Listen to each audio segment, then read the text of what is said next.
Hey YouTube, it's me, Jim the Giant. So today I'm going to be talking about dumb shit which I've seen in the gym recently, because I've seen a lot of dumb shit in the gym recently. Now to show I'm not just picking on people, I'm going to start with dumb shit which I did. So about 3 weeks ago now, I had a bad back from working out 2 days before. It wasn't anything major, but it's certainly noticeable. And I did 5x5 squats with 260 pounds.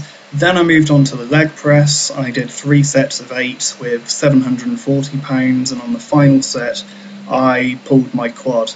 So I had to stop the leg press there, obviously.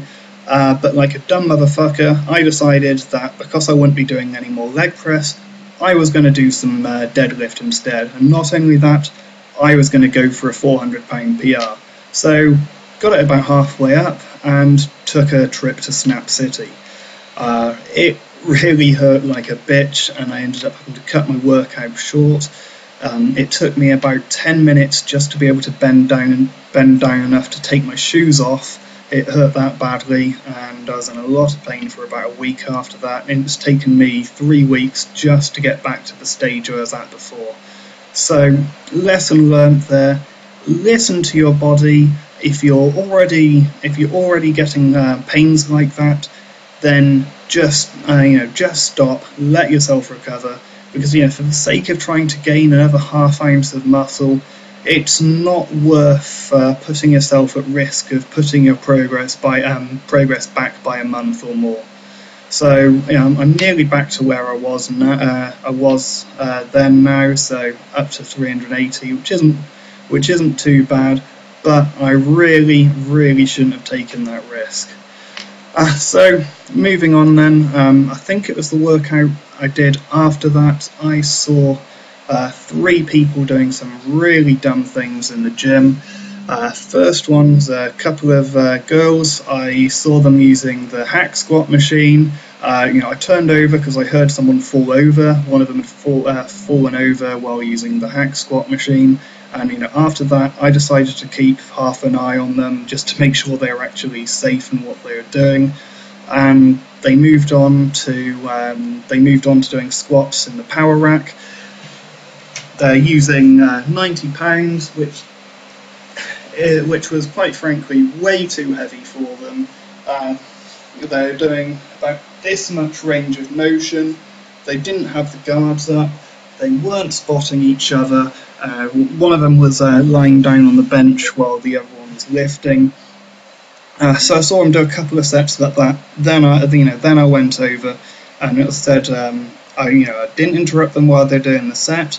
I went over and just politely, so I spoke to them and said, if you're doing squats in the power rack, you should be putting the guards up. They're there for your safety. And when you're doing squats, go down to parallel. And if you can't go down to parallel, then you should be lowering the weight a little bit. And they're just really dismissive. They just go, okay, and predictably, they just carried on doing exactly what they were doing before. So that put me in a bad mood. If somebody doesn't want to take my advice, fine. But at least listen. If somebody advises me, I'll listen. I might not always agree with what they're saying, but I'll at least be polite about it. Then on the same day, it must have been retard day, I'm telling you. I saw a guy with dumbbells doing this. I think he was trying to work his rear delts there, although I'm not too sure. And as Chris Jones said in one of his videos, gravity goes straight down, it don't zigzag and shit. Now obviously, the range of motion is going backwards there, and gravity is going down. If you want to work that motion, you've basically got 2 options really. Either do it bent over like that, so gravity is actually pulling against the direction you're trying to move the weight, or you can use the cable machine, and then you can do that. Another guy I saw same day using dumbbells again, trying to work his obliques like this. And obviously what's wrong there is that the weights there are balancing. You could have 100 kilos on each hand there, and it would still take virtually zero force to do that. So what you should have been doing is one hand at a time, then over and doing the other side. Although, you know, the guy did look like a complete novice. He shouldn't have been bothering with isolation movements like that at all at his stage of development. He would have been getting enough oblique activation from doing deadlifts alone.